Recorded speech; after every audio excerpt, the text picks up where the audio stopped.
Nangangamba si Senator Mig Zubiri na baka mauwi sa constitutional crisis ang sitwasyon sakalimang hindi kilalanin ng Senado ang desisyon Korte Suprema sa impeachment laban kay Vice President Sara Duterte. Sa isang pahayag, sinabi ni Zubiri na maaaring magkaroon ng contempt order mula sa kataas-taasang hukuman sakalimang isnabin nila ito. Magsisibili rin daw itong dangerous precedent kung kokontrahin nila ang SC.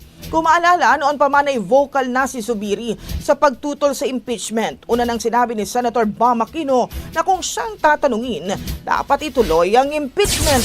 Anya dapat ay magkaroon ng caucus ang Senado para pagdiskusyonan ang desisyon na kung tutuusin daw pagsasawalang bahala sa constitutional duty ng kanilang kapulungan. Samantala, pag-aaralan pa raw ni Senator Tito Soto ang mga posibleng senaryo sa Senado. Mayroon daw kasing nag-advise sa kanya na maaaring isnabi ng Senado ang desisyon ng Korte Suprema.